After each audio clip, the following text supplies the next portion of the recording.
The Life Before Us, A Long, Human, and Luminous Tale by Romain Gary.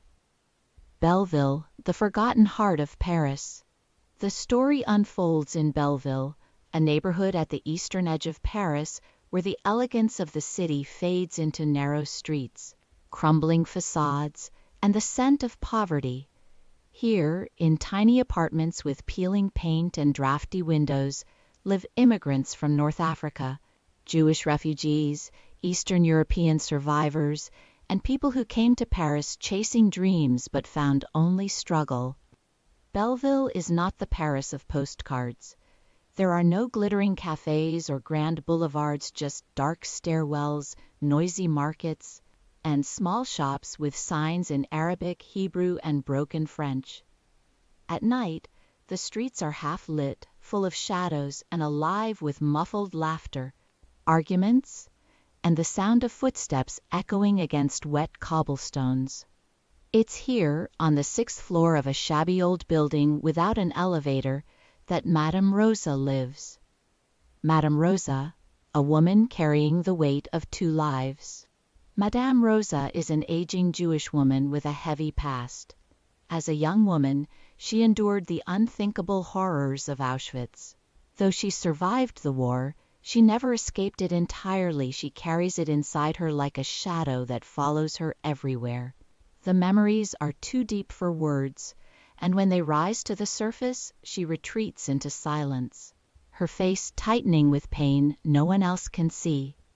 After the war, she worked as a prostitute.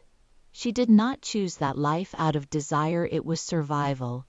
Now, too old and too ill for that work, she earns a living by taking care of the children of other prostitutes. Some of these mothers visit when they can, others vanish without leaving an address. Her apartment is small but crowded with life.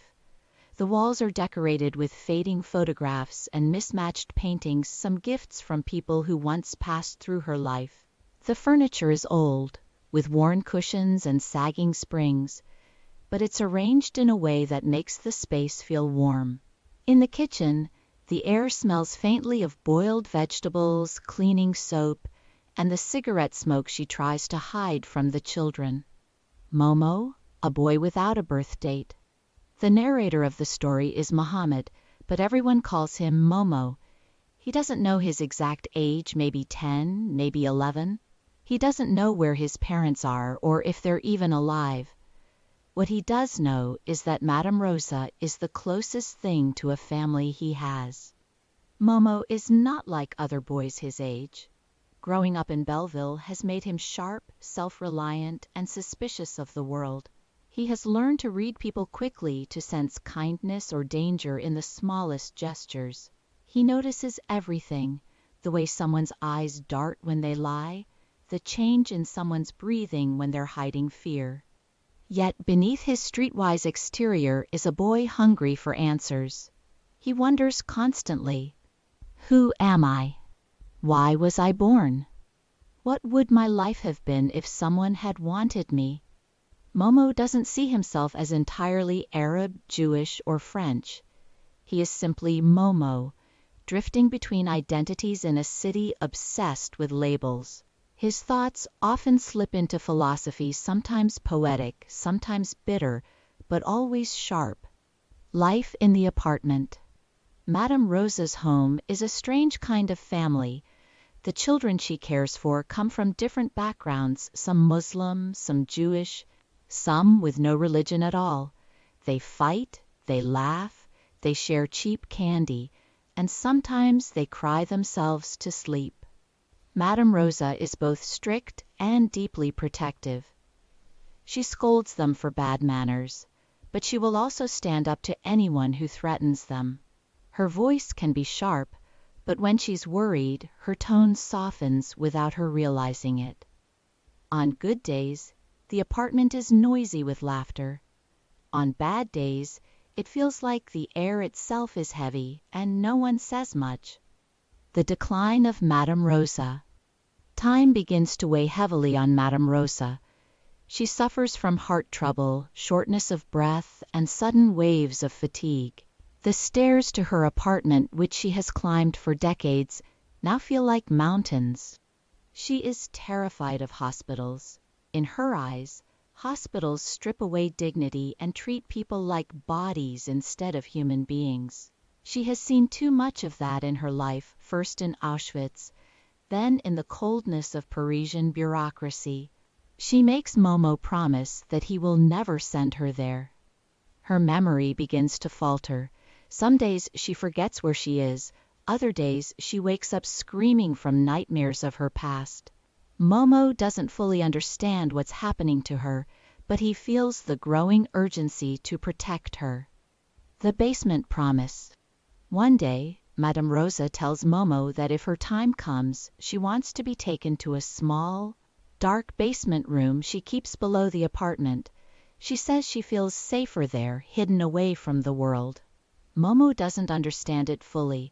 Only later will he realize that for her, being hidden is a form of peace, a way of leaving life without the world watching. When her health worsens, Momo keeps his promise. He quietly moves her to the basement, setting up a bed, blankets, and a small lamp. The air is damp and cool, but it's where she wants to be. For weeks, Momo becomes her caretaker. He brings her food, gives her medicine, and sits with her in long silences. Sometimes she talks about her past in fragments. Sometimes she just holds his hand. In these moments, Momo feels older than his years. The final days. As the days pass, Madame Rosa grows weaker. Her breathing is slow, her eyes more often closed than open. Yet even in her fragility, there is a quiet dignity. She has chosen her place and her way of leaving. When the end comes, it is peaceful. Momo is with her, holding her hand in the stillness of the basement. There are no dramatic last words, only the soft release of someone who has fought long enough.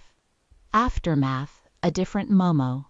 When Madame Rosa is gone, the apartment feels emptier than Momo imagined possible. He walks the streets of Belleville with the same sharp eyes, but now there is a weight in him, a new awareness of love and loss. He understands that love is not always about blood, and family is not always about names. Sometimes it's simply about choosing to care for someone when you have nothing else to give. Themes woven through the story. Identity, Momo's search for self, shows that belonging isn't always about origins, it can be about the bonds we choose. Memory and trauma. Madame Rosa's life is shaped by events the world would rather forget, yet they live on in her body and mind. Love without labels. The connection between Momo and Madame Rosa exists beyond traditional definitions of family. Dignity in death. The novel raises profound questions about how we choose to face the end. In the final lines, the story leaves us with Romain Gary's most haunting truth. No one has the right to die without having known love. And in that truth, the lives of Momo and Madame Rosa remain bound together, two forgotten souls in a forgotten corner of Paris who, against all odds, found love.